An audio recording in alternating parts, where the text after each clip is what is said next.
Hello everyone, Clayton here at etrailer.com. Here at etrailer.com, we install, test, and review a lot of different products to help you as the customer make a more educated decision before your purchase.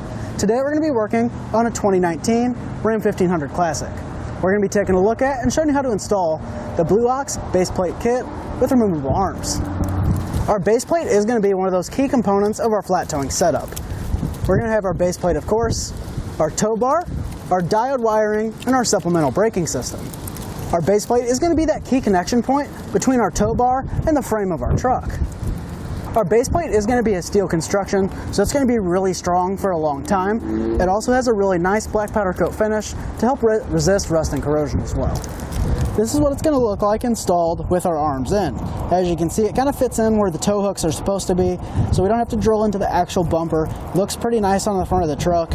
Whenever we're not flat towing, we just simply pull our tab, turn it 90 degrees, and pull our arm out. It's almost completely concealed behind our rear bumper, so it's not going to stick out and be really noticeable. To install our arms, we just have our pin facing up, slide it into place, and then turn it 90 degrees inward. You can hear it click together. And in terms of installation, this one is pretty tough. We do have to do a lot of drilling into our frame, and there's no welding, but there is a lot of drilling, like I said. Personally, I might look at a different option, but if you're dead set on Blue Ox, this one will definitely work for you. So we've touched on our features, touched on installation a little bit. I'll go ahead and show you how to get it installed. To start our installation, we're going to be working under our front air dam. There's going to be a 10mm screw on each side that we're going to have to remove. It's going to be located right here in the corner of our air dam.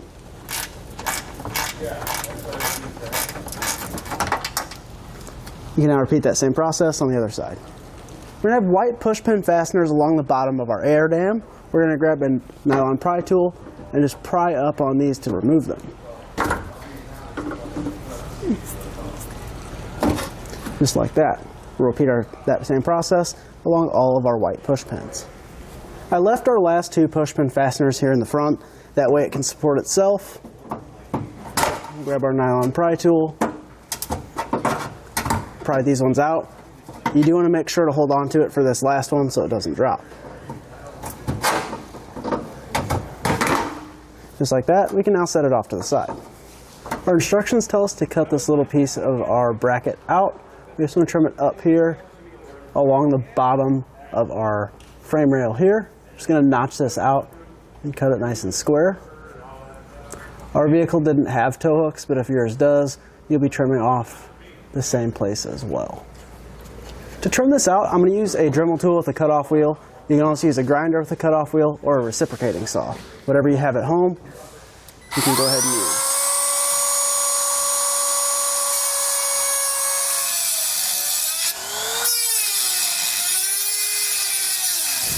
With our piece cut out, we do want to come back and make sure to file it down, and then we're going to spray some black spray paint on it just to keep it from corroding.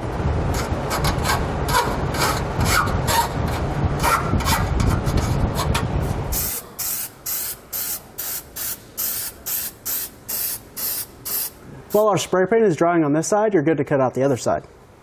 We now want to remove our plastic cover that covers up where our tow hook should be. There's going to be 4 10mm bolts located on each corner. Go ahead and take those out now.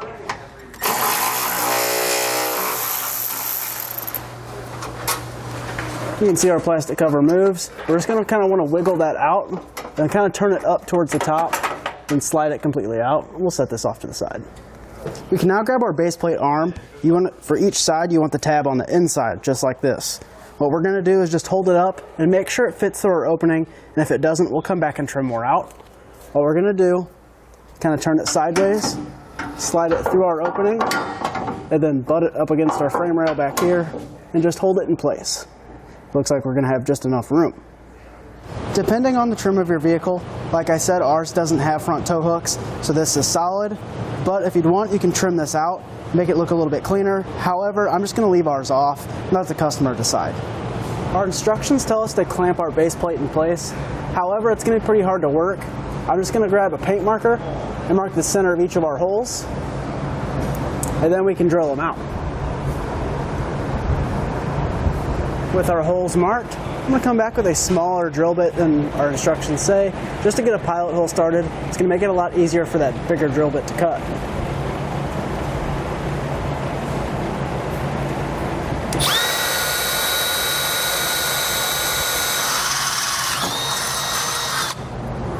Next, we're going to want to drill out an 1¼ inch hole right here with a hole saw. We'll grab a small pilot bit just to get it started, and we'll come back with that larger bit and cut out our hole.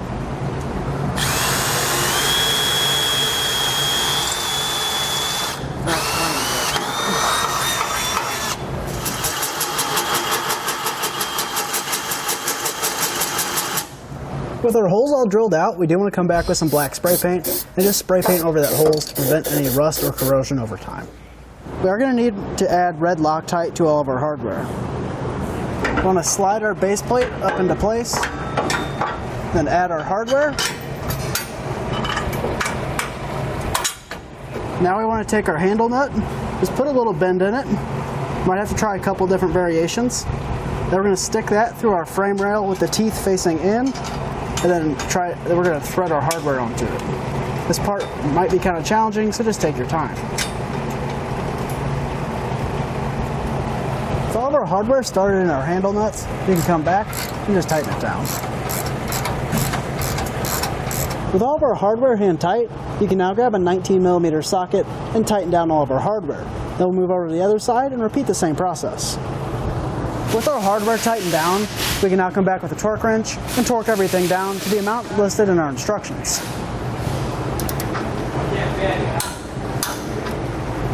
Our base plate is going to have a weld nut on the outside. We want to grab our bracket with our hole on the bottom side.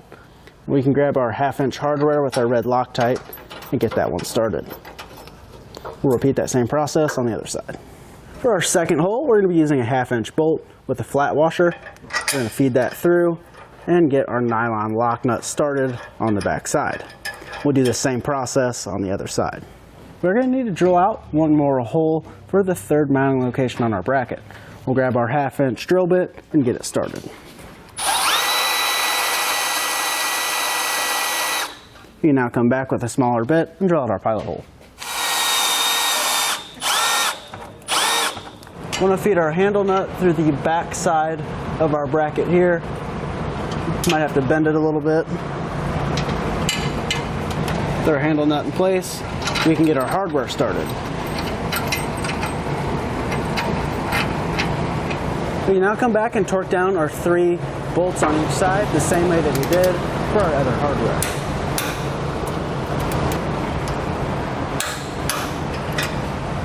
You can either break off the rest of our handle nuts or use a pair of 10 snips to cut them off.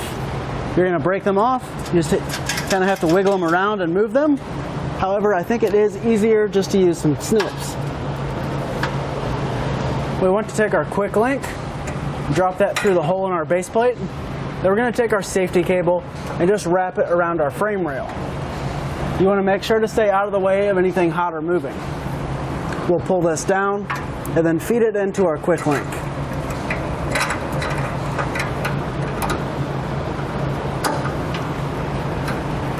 Now we'll just tighten this down, hand tight. Now grab our 13/16 socket, then tighten down our quick link. We'll repeat the same process on the other side. We have our base plate completely installed. Now would be a good time to install any other flat towing components if you choose to do so. But after you get that installed, we'll reinstall our lower air dam in the reverse order that we took it apart. That's going to complete our look at and installation of the Blue Ox base plate kit with removable arms on our 2019 Ram 1500 Classic.